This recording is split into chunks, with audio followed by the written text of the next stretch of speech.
Tu voz, la mía y la de todas. Aquí empieza el podcast de Eva. En este episodio, el podcast de Eva se pone de manteles largos, porque vamos a hacer un repaso a la agenda feminista, al acompañamiento colectivo y en dónde estamos paradas ante el panorama actual, pero sobre todo por las invitadasas que tenemos el día de hoy. Yo soy Irene Vázquez y le doy la bienvenida a Valeria Angola y Marbella Figueroa de Afrochingonas. Qué gustazo tenerlas aquí con nosotras. Hola Irene, gracias. Hola Irene, hola a todos, muchas gracias por la invitación.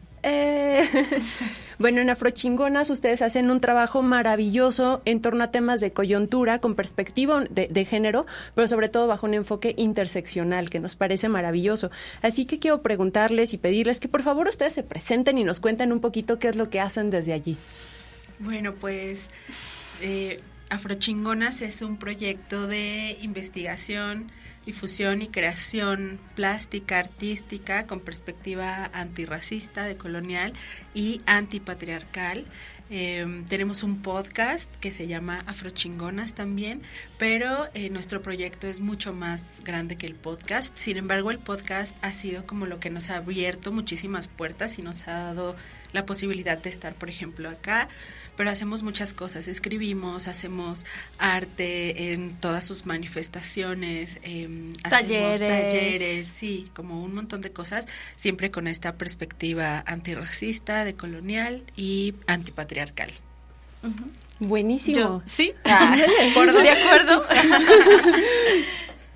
¿Ya? Sí, no, justo quería preguntarte si quieres presentarte tú, Valeria. Bueno, sí. pues yo soy Valeria, también hago parte de Afrochingonas, este bonito proyecto que ya describió Marbella. Y nada, pues Afrochingonas es, ayer decíamos, ¿no? El amor de nuestras vidas, porque pues nos ha dado muchísimo, nos ha dado la posibilidad de dedicarnos 100% a esto, de tener un sueldo, decente, no le quiero decir digno, sino decente, que nos alcanza para vivir, pagar nuestras cuentas, nos permite crear, nos permite explorar, nos permite jugar, nos permite estar juntas, nos permite hacer política, que también es algo que nos encanta, nos permite resistir y bueno, cambiar el mundo, que es nuestro grande sueño. Sí, y también mencionar que en Afrochingonas somos 3. Uh-huh. El día de hoy estamos Valu y yo aquí en representación, pero también Scarlett Estrada es parte fundamental del proyecto. Ella no está aquí físicamente ahora, pero está en espíritu. Así te invocamos, Scarlett. Manifiéstate. Tenemos un huequito aquí donde... Manifiéstate, pero sí, somos nosotras 3. Fabuloso, y en ese sentido me gustaría que nos contaran un poco, incluso para quienes no las conozcan todavía, que les surge conocerlas, ¿cómo surgió esta idea de Afrochingonas y desde cuándo? Pues Afrochingonas surge en 2020 a raíz de la pandemia. Nosotras en 2019 veníamos trabajando muchísimo de forma presencial, pues como antes, como la vida normal, ¿no? Hacíamos también talleres, conversatorios, exposiciones, pero también nos veíamos mucho para salir, tomar un café, ir a bailar, tomarnos una chela. Y cuando llega la pandemia, pues esa actividad que teníamos aquí en Ciudad de México se ve interrumpida. Y justo pues conversábamos mucho Marbella y yo por teléfono sobre 1000 temas, así de que el café, el perro, el paseo, la pandemia, etcétera. Y pues dijimos en un punto como estaría padre compartir estas conversaciones con otras personas. Y el podcast nos pareció un buen formato para seguir compartiendo y para pues seguir creando, ¿no? Porque pues sí, para nosotras eso siempre ha sido fundamental, ¿no? O sea, como tener un proyecto en el cual podamos explotar como todos nuestros talentos, nuestras habilidades. Y entonces así surge Afrochingonas como un espacio para sentirnos cerca en la pandemia. Y bueno, pues también derivado de un trabajo previo que hacíamos en 2019. Claro, de hecho tengo muy presente, creo que el primer episodio de su podcast, donde justo estábamos en pandemia y fue así como recuerdos de guerra, ¿no? En ese momento en el que hablábamos de no sabemos cuánto tiempo vamos a estar así, cuánto tiempo va a pasar. Y en ese sentido, pues lo relaciono mucho con este periodo de pospandemia. ¿Dónde estamos hoy, no? Me gustaría hacer referencia a que uno de los problemas entre comillas, de la lucha feminista actual, particularmente en México, es la infinidad de tareas pendientes que existen en materias de políticas de género, ¿no? Sensibilización social, perspectiva interseccional en nuestras leyes, pero también en las personas que son funcionarias, ¿no? Y bueno, podríamos continuar con un gran listado y entonces estamos llegando a un 8 de marzo con bastantes nuevos frentes abiertos, pero también un 8 de marzo que ya está muy inmerso en una vida pospandemia, ¿no? Que eso también tiene ciertas implicaciones. Entonces, en estos cuestionamientos hacia nuestras formas de organizarnos, de activar y sobre cómo y para quién estamos resistiendo, quiero preguntarles a ustedes cómo están viviendo la agenda de los feminismos en México este 2023, si estamos logrando avances sustanciales, cómo la sienten, cómo la viven. Pues ahí las dos. Me encanta. Pues mira, es importante para mí mencionarte que de forma personal y también colectiva, en Afrochingonas no nos asumimos como feministas.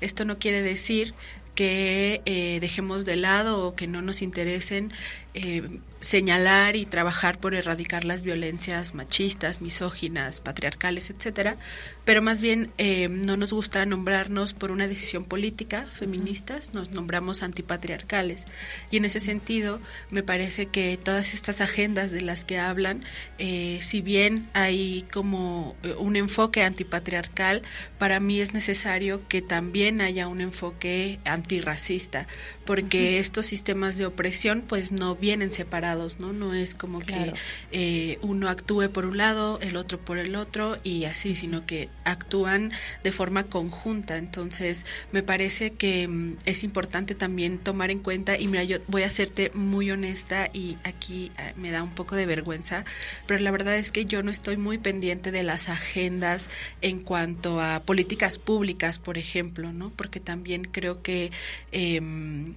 hay otras formas de accionar que están lejos del Estado y de esas políticas, y no menosprecio el trabajo de las personas que están ahí, lo valoro, pero creo que muchas veces hace falta como tener otras perspectivas que no son solamente la perspectiva de género. Sí, yo pienso que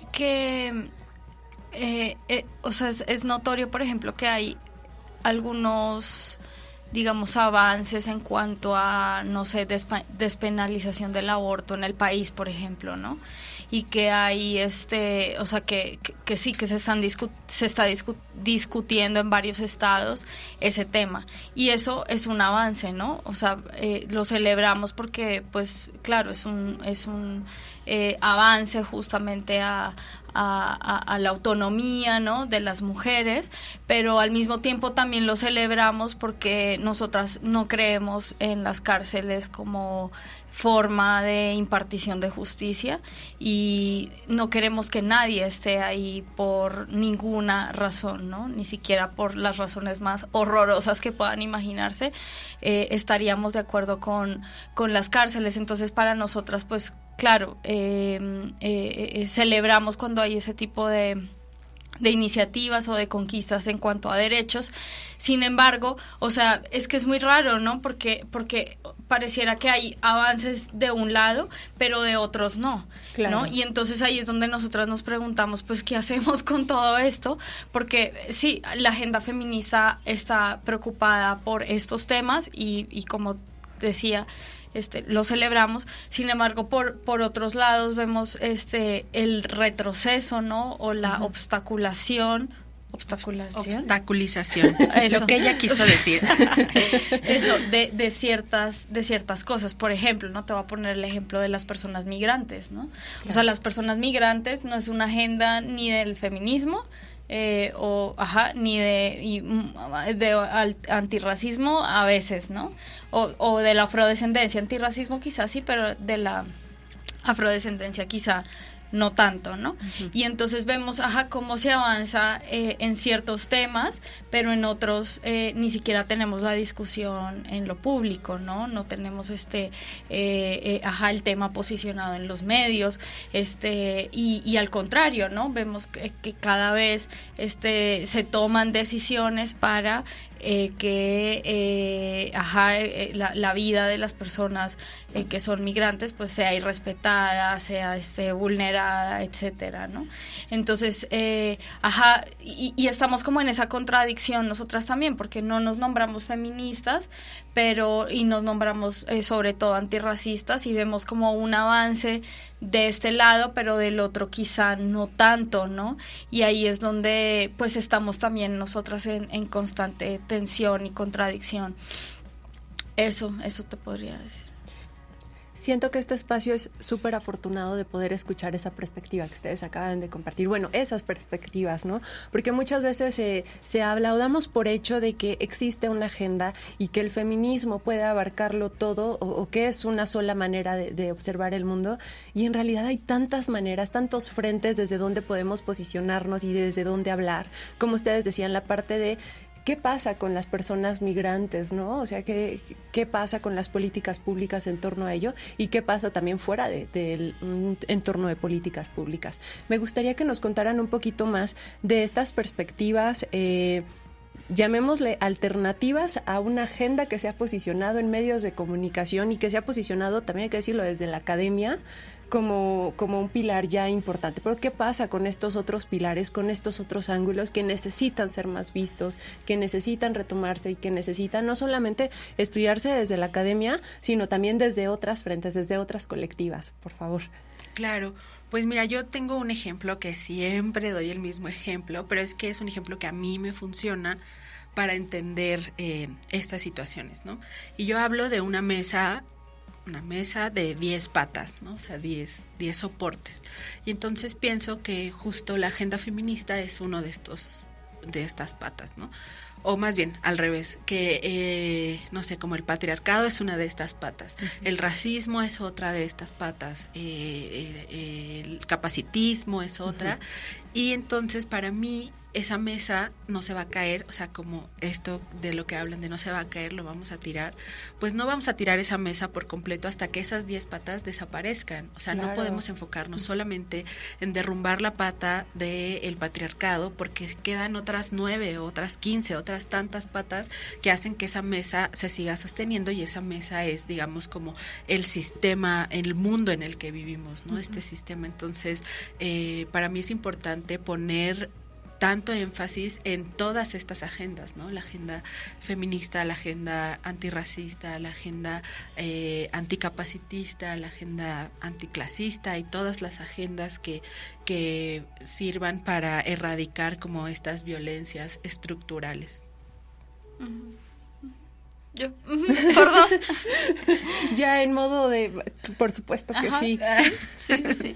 Sí, que de acuerdo estoy, porque también si erradicamos una opresión, va a haber otra que puede tomar más fuerza, o que va a abarcar ese otro lugar. No sabemos qué pueda pasar, pero son un sinfín de opresiones. Entonces creo que es importante nombrarlas todas, ¿no? Que todas estén presentes. Y también desde allí quisiera que nos platicaran de estos talleres que ustedes ofrecen, porque todo este proceso de dar un taller implica una serie de capacitaciones que, o sea, sí, capacitación pedagógica, pero también de dónde surge este interés de diseñar un taller, de ofrecer un taller, y también qué pasa con lo emocional y esta pulsión de decir necesitamos hablar y formar, capacitar a las personas en estos otros temas. Entonces me gustaría que nos contaran de cómo surgen.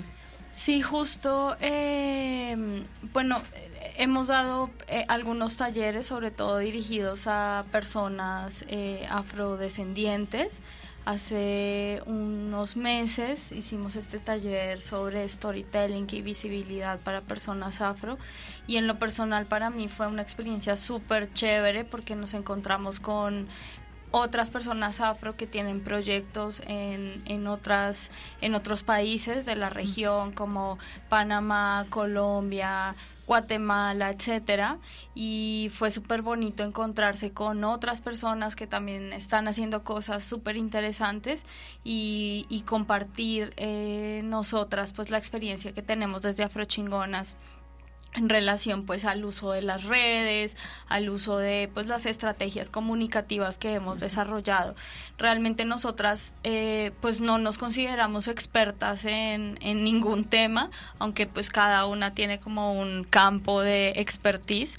Sin embargo, pues tratamos de ser súper sinceras al momento de compartir pues nuestros conocimientos y eso, como compartimos lo que hemos hecho, lo que sabemos, lo que nos ha funcionado, y creemos que si a alguien le funciona hacer esto o lo otro, pues adelante, ¿no? Y también justo pues venimos como inaugurando una colaboración con una compañera que ella justo se dedica como a estos temas de una forma más rigurosa, a brindar como formaciones un poco más teóricas sobre feminismos negros, sobre interseccionalidad, sobre marxismo negro también. Y con esta compañera pues estamos por sacar unos talleres sobre todos estos temas, ¿no? Ella pues sí, es una colaboración. Ella no es parte de Afrochingonas, pues, pero tiene otro proyecto que es pues muy, muy cercano. Entonces sí, para nosotras es súper importante pues compartir esos conocimientos con otras personas, pero también desde un lugar no tan vertical, ¿no? Como desde un lugar un poco más horizontal, ¿no? Donde pues también nosotras estamos dispuestas a aprender de los otros y de las otras, y también estos talleres que hacemos a veces pues nos invitan, ¿no? Otras plataformas que tienen que brindan formaciones, capacitaciones, y nosotras pues vamos, a veces va sola Marbella, a veces voy sola yo, y entonces siempre vamos como Afrochingonas, ¿no? Y sí, eso pues eso podría contarte de los talleres. Sí, también creo que algo importante de la perspectiva con la que abordamos el compartir de saberes es que siempre intentamos hacerlo desde el juego y la diversión. O sea, como que a nosotras nos gusta mucho y es muy importante para nuestro podcast eso, jugar y divertirnos. Sabemos que muchas veces hay temas muy sensibles, ¿no? Las experiencias de racismo que han atravesado nuestros cuerpos, pues no son divertidas, ¿no? O sea, como han lastimado, hemos llorado, hemos sentido mucho dolor y reconocemos eso también, pero nos gusta habitar ese dolor, sentirlo, llorarlo, desgarrarnos, tener rabia, pero de ahí movernos a otro espacio que nos permita justo generar pues con amor, con alegría, con diversión, y creo que eso es importante porque desde ahí las personas se pueden conectar, ¿no? Las personas que asisten a nuestros talleres se conectan de esta manera, sabiendo que el dolor pues está ahí y es bueno reconocerlo, pero nuestra experiencia es que desde el dolor no hemos podido construir, ¿no? Construimos y florecemos cuando podemos movernos un poquito de ahí, ¿no? Y no por deshonrar el dolor, sino por darle su espacio y su respeto. Y también creo que algo que es importante y que tenemos, que tratamos de tener siempre en cuenta, es que compartimos lo que sabemos, pero también lo que no sabemos, ¿no? O sea, como que tratamos de ser muy honestas en decir, bueno, esto definitivamente no lo sé, quizá esta persona te puede apoyar en eso, o de plano no sé por dónde puedas hacerle, pero creo que eso también es importante y nos ha ayudado a no generar como una especie de jerarquía entre que nosotras somos así las que sabedoras. Sí, las que más saben y tal, y compartir, y también nosotras nos vulneramos mucho en estos procesos y lo que hacemos es decir nuestras dudas también tal cual las tenemos, ¿no? Y eso ayuda también a que las personas se atrevan a preguntar y a compartir, ¿no? Que no se queden con esas dudas, que no piensen que esas dudas son algo que ya deberían tener resuelto o tal, porque nosotras nos atrevemos a decir, ¿sabes qué? No he leído, no sé, a Simón de Beauvoir, no sé, cosas así, o no he leído a tal, y eso a la gente también le da la confianza de saber que es un proceso y que pueden o no haber leído a tal autora, pero que eso no es indicativo de que estén en un mal camino o en un mal proceso. Claro, y que también desde allí estoy también de acuerdo con ustedes. Y mientras hablabas de resignificar el dolor, pensaba mucho en un libro que para mí ha sido como un gran compañero de Bell Hooks, Todo sobre el amor, que ella precisamente habla el cómo resignificamos estos dolores y estas violencias, y entonces nos apropiamos más de nosotras, ¿no?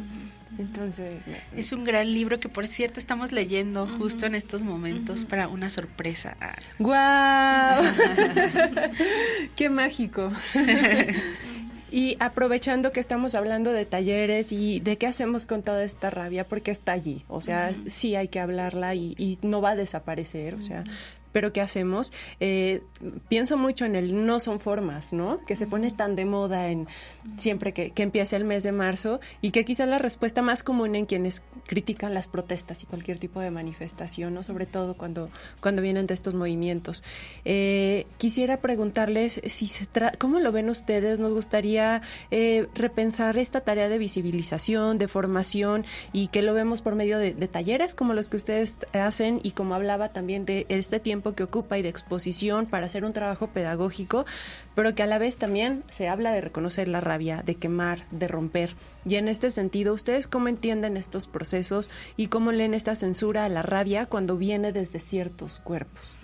Sí, a mí me parece que es súper válido, ¿no? O sea, a mí me molestan también esas opiniones, esas posturas que condenan cuando se rompe un vidrio, cuando se raya una pared, porque pues sí, esas expresiones de rabia, de dolor se estigmatizan como violencia, ¿no? Y lo complicado de todo esto es que no estamos viendo la violencia que produce esta reacción, ¿no? Entonces, sí, por lo general como que se señala a la persona que en un momento sí puede hacer un rayón en una pared o gritar alguna cosa, pero no estamos viendo qué es lo que produjo que esta persona, ¿no? ¿Cuál es el origen de esa reacción en esa persona, ¿no? Y que muchas veces puede ser esto, ¿no? Una desaparición, un asesinato, un secuestro, no sé, tantas cosas espantosas que pasan en nuestro país, y a mí me parece que son expresiones pues completamente válidas, ¿no? De expresar una inconformidad, una indignación, pero claro, lo que nosotras pensamos es que estas acciones no pueden detenerse solamente en eso, ¿no? Que justamente la rabia, como decía Marbella con la cuestión del dolor, pues hay que darle su lugar, pero también hay que, digamos, sobrepasar la rabia, también dirigir la rabia, organizar la rabia, como dicen algunas, ¿no? Para exigir, ¿no? Exigir estratégicamente cosas, etcétera, ¿no? Eso es lo que pienso ahora. Sí, y yo solo para complementar, creo que también en nuestro proceso como afrochingonas hemos aprendido a honrar todas las emociones, ¿no? Y en ese sentido como, pues sí, honrar el dolor, honrar la rabia, pero también honrar la alegría, el goce y el disfrute, y honrarlo significa darle su lugar a cada uno y aprovecharlos como abono para poder seguir generando. A mí también me molestan mucho estos comentarios acerca de, pero es que ¿por qué pintan las paredes o no sé qué? Porque me parece que se está deshonrando precisamente la rabia y el dolor que provocan todas estas acciones y todas estas violencias que nos atraviesan, ¿no? Tenemos una relación muy cercana con unas compañeras que se asumen feministas, con las restauradoras con glitter. Sí. Hemos generado como una relación muy, pues bastante estrecha, y a pesar de, más bien, no a pesar, sino no sé cómo decirlo, pero, o sea, ellas son feministas y nosotras no, y no ha sido como un impedimento para que podamos estar juntas en espacios, generar cosas y hablar de las cosas que nos preocupan.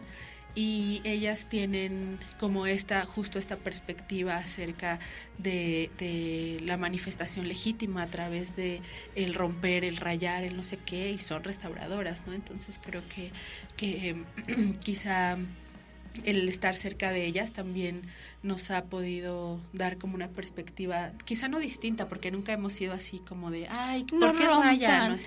Pero sí como entender como otras cosas que también hay detrás, ¿no? Y ellas dicen primero las mujeres y luego las paredes, ¿no? O sea, como dar el valor también a la vida humana, y creo que eso también pues es importante y es totalmente legítimo pues manifestarse desde la rabia y desde el dolor. Y creo que además es un gran ejemplo para poner sobre la mesa el cómo no tenemos que saberlo todo y cómo partir de cuestionar y cómo todas estas redes que formamos nos permiten conocer otras perspectivas, ¿no? Y que no quiere decir que la tuya sea más valiosa que la mía o que la mía sea más valiosa que la tuya. Al contrario, se enriquecen entre sí. Y hablando también de estas cosas que no se ponen tan de manifiesto y que cuando se ponen de manifiesto cómo incomodan y que por tanto tiempo se han invisibilizado, me gustaría que nos contaran de la afrodescendencia y el movimiento antirracista en México, tan importante en este mes de marzo. Sí, así es.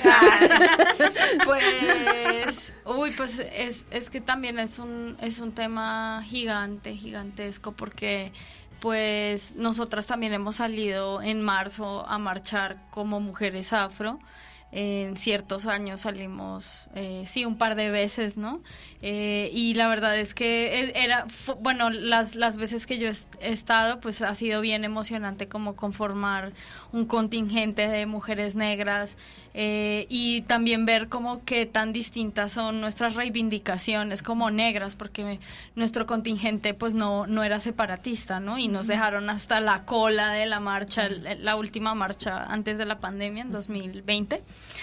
Entonces como que esas cosas nos incomodan muchísimo porque nosotras no podemos ir hasta adelante con todas nuestras reivindicaciones y con todas las personas que para nosotras son importantes y medulares en nuestro movimiento. Pero creo que me desvié del tema. Pero sí, no, creo que es parte de súper bueno, válido, sí, es parte de. Pero sí, o sea, pues México es un país con 2.5 millones de personas afrodescendientes según el último censo, y no sabemos realmente si son cifras certeras, porque se habla de que no hubo una campaña previa de concientización, ¿no? Sobre la pregunta, para que la gente pudiera responder pues realmente, ¿no? Que sí es negro. Reconocerse, ¿no? Exacto. Porque pues sí, mucha gente lo que vimos es que se molestaba cuando le hacían la pregunta de ¿usted se considera negro o afrodescendiente? Y que los encuestadores dejaron de hacer la pregunta al notar que las personas se molestaban, ¿no? Entonces no sé si 2.5 millones de personas afro sea una cifra correcta, exacta, pero bueno, es una primera cifra que tenemos y nos parece pues importante contar con eso, y decirte que pues la afrodescendencia en México existe a lo ancho y largo de su territorio. Hay grupos en el norte, hay grupos en el sur, en las dos costas, ¿no? Tanto en Veracruz como en Oaxaca, Guerrero, hay gente en Colima, ¿no?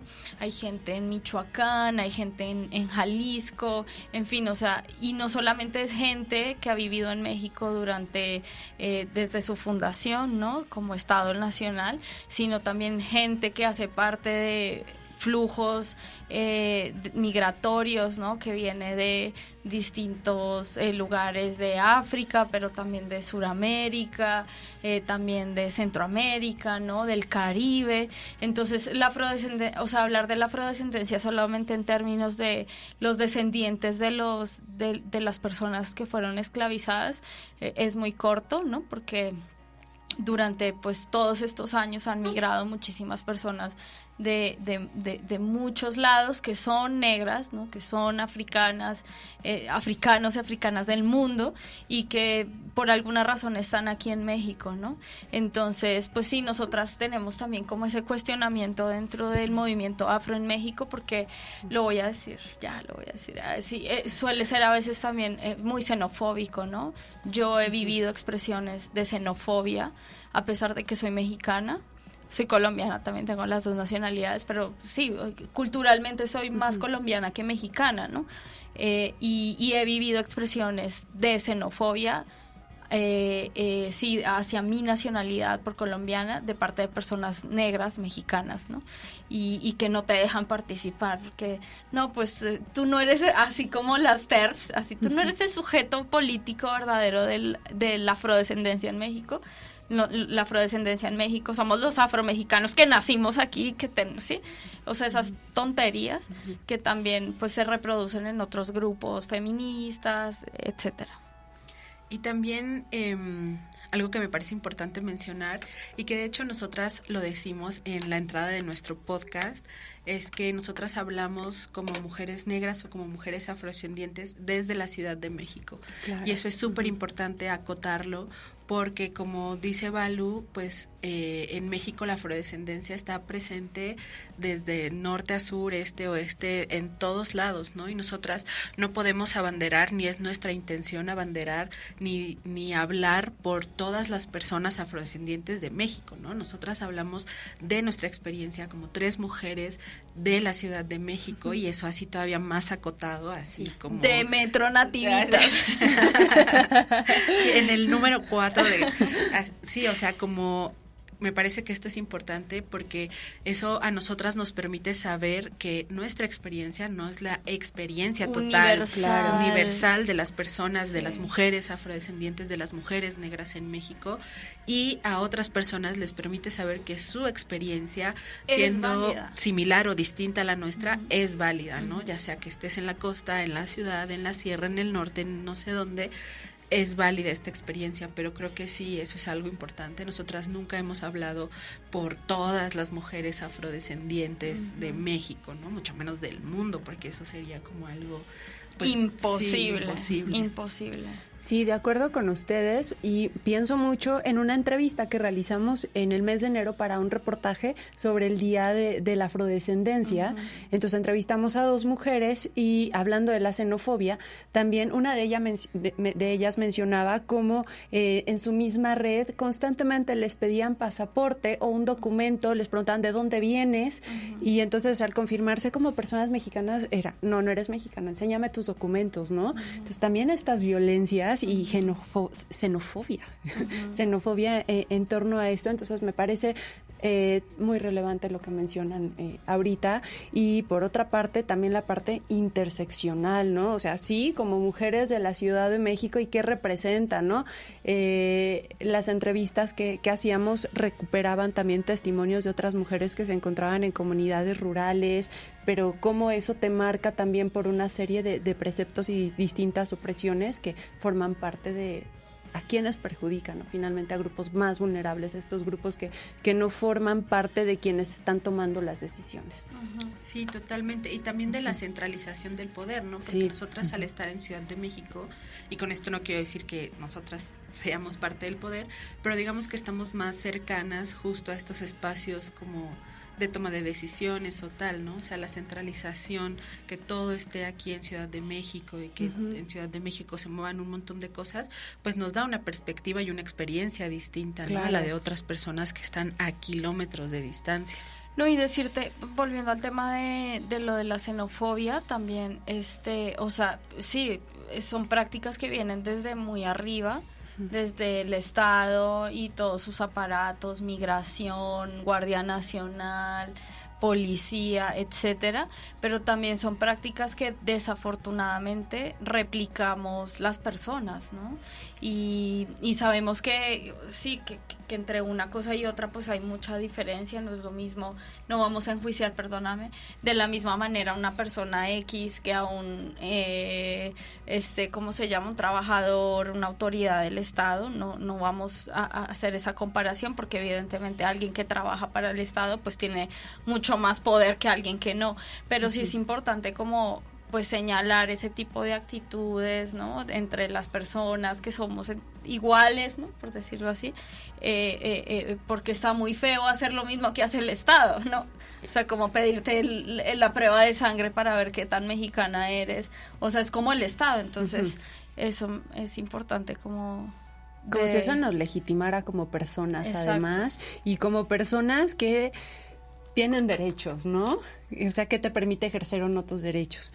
Y en este sentido de las violencias y de cómo se ejerce el poder, también quiero hablar de un tipo de violencia que nos atraviesa a todas y también a otras que no, hay que decirlo también, pero que tiene unas prioridades que parece que coincidimos. Por ejemplo, la violencia feminicida que azota de manera brutal, que esto es evidente, o sea, estamos de acuerdo con ello, pero incluso ahí se van intersectando otras violencias y una precariedad de vida, una precariedad económica, y en ese sentido quiero preguntarles cuál es su lectura sobre estas dimensiones que parecen estar muy atrás en lo que se está hablando hoy en día, como si fuera ya algo resuelto o como si fuera algo que después se va a retomar, no sabemos.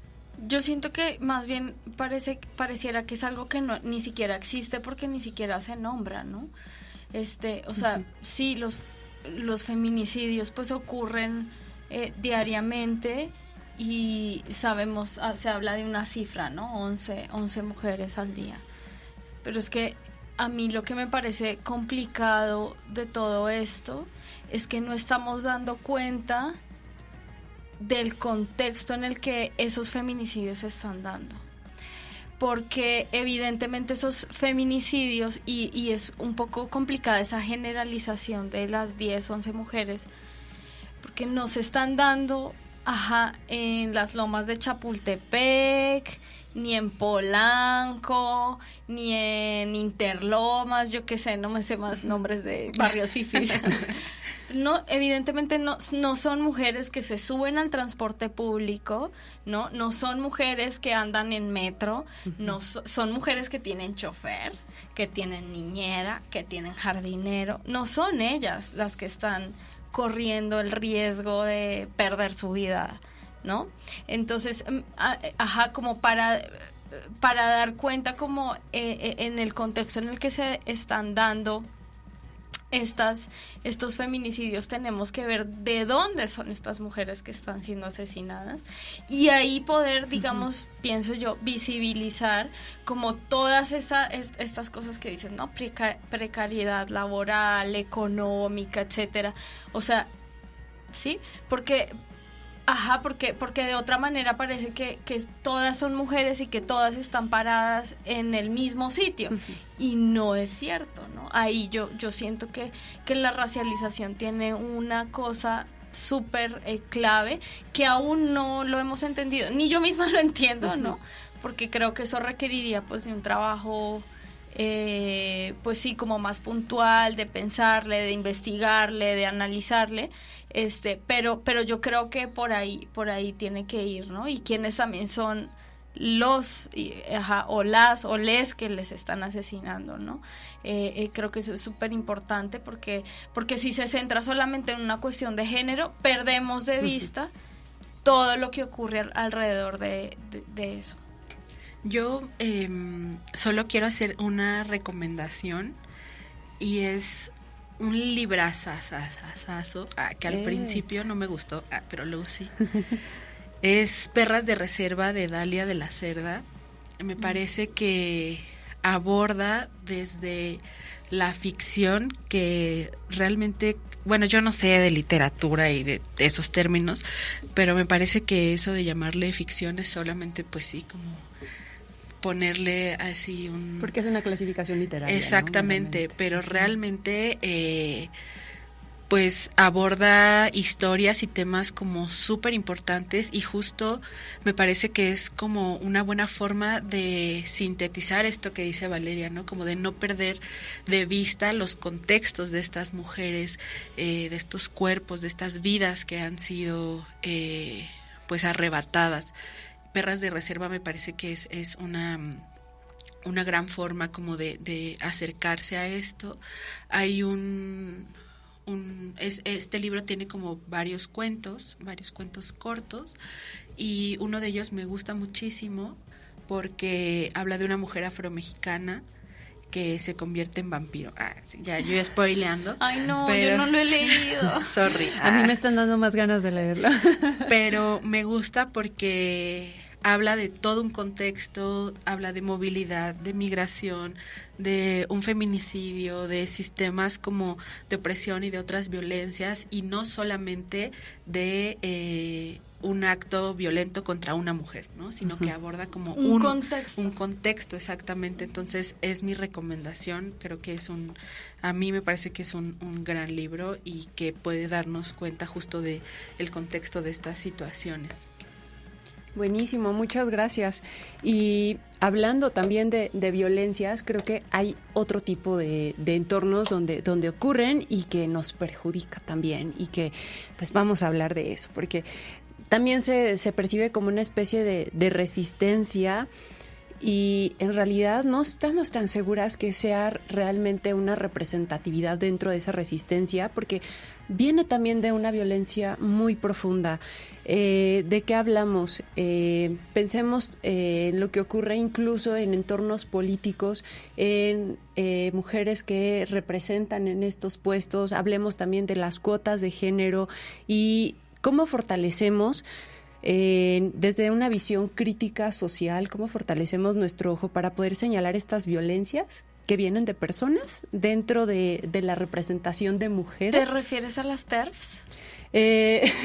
Podría ser, sí. No. De hecho, por una parte, no, es que completamente es un tipo de violencia. No era lo que tenía en mente en este momento, pero ahorita que lo mencionas, completamente. Finalmente son violencias que oprimen y que de alguna manera se han validado por donde están, ¿no? Porque sí, claro, forman parte de un movimiento y llegamos a un punto donde desde en un entorno mainstream se han percibido, se han aceptado, se han asumido como algo de, ok, ya ocurre, está bien, son mujeres, pero ¿qué pasa cuando esta rabia, esta violencia en realidad nos perjudica? ¿Cómo lo cuestionamos? Está también la situación del gobierno en Perú, por ejemplo, en este momento. Con Dina. Ajá, por supuesto. Entonces, ¿cómo lo podemos discutir y cómo empezamos a registrarlas como lo que son, violencias? Pues nosotras hemos hecho algunas críticas a estas cuotas de género, o ¿cómo le dicen? Cuotas de paridad de género. Paridad de género. Y también desde cierto movimiento antirracista se está proponiendo que hayan lugares determinados para personas afrodescendientes, ¿no? Uh-huh. Y a nosotras esto nos parece un poco complicado porque, pues bueno, nos refiere directamente al problema de la representación. Tenemos un episodio sobre ese tema, se llama La representación importa. Uh-huh. Y bueno, nosotras no creemos que, digamos, esto sea una solución directa a los problemas de las comunidades, uh-huh, llámese de mujeres, llámese de personas afro, llámese de personas con discapacidad, LGBT, etcétera. Porque no creemos que por el hecho de estar encarnando una identidad, ¿no?, sea mujer, sea negra, sea la que sea, estas personas estén llevando una agenda, ¿no?, un proyecto político que se alinee, ¿no?, a las necesidades de estas poblaciones. Nos parece como una falsa equivalencia, ¿no? Incluso lo platicábamos cuando pasó lo de Kamala Harris, porque decían, no, Kamala Harris, la primera mujer negra en asumir una vicepresidencia, no sé qué, y es migrante y es bla. Pues sí, puede tener como todo eso encima, pero eso no quita que esté gobernando desde Estados Unidos para impedir la migración, ¿no? Eso es algo súper claro. Y lo vemos en Perú con esta Dina Boluarte, es su apellido, ¿no? Que es una golpista horrible, ¿no?, que ha asesinado un montón de personas, etcétera, ¿no? Y lo vemos con muchas mujeres en México que están en el Estado. Cuevas. Sandra Cuevas, América Rangel, ¿no? Otras mujeres que supuestamente representan a las mujeres, pero llevan una agenda antiderechos, ¿no? Antiderechos. Entonces esto nos parece muy peligroso porque nosotras no podemos validar a una persona, ¿no? que está de representante en un cargo público solamente por su identidad, ¿no? Nos interesa el proyecto político. El otro tema que me gustaría hablar es sobre, pues sí, ¿qué hacemos con las TERFs? Pues no sé. Pues nosotras tratamos de combatir pues esos discursos pues desde los espacios en donde estamos, porque también entendemos que el discurso TERF es un discurso racista, no solamente es un discurso que atenta contra pues la vida, ¿no?, de las personas trans, sino también nosotras en parte nos sentimos también muy violentadas porque ellas están avalando o están reforzando una idea de ser mujer desde la blanquitud, ¿no? También desde la reproducción de la familia heterosexual, ¿no? Y también de unas formas corporales en las que nosotras no cabemos, ¿no? Nosotras y ellas utilizan herramientas pues del racismo como la antropometría, ¿no? De medir casi los úteros para validar quién es mujer y quién no, y esto nos parece una violencia brutal, porque están reforzando una hegemonía de mujer, ¿no? Que es blanca, ¿sí? Que es eurocéntrica, que es colonial. Entonces, pues sí, nosotras somos antirracistas porque también somos anti-TERFs, ¿no?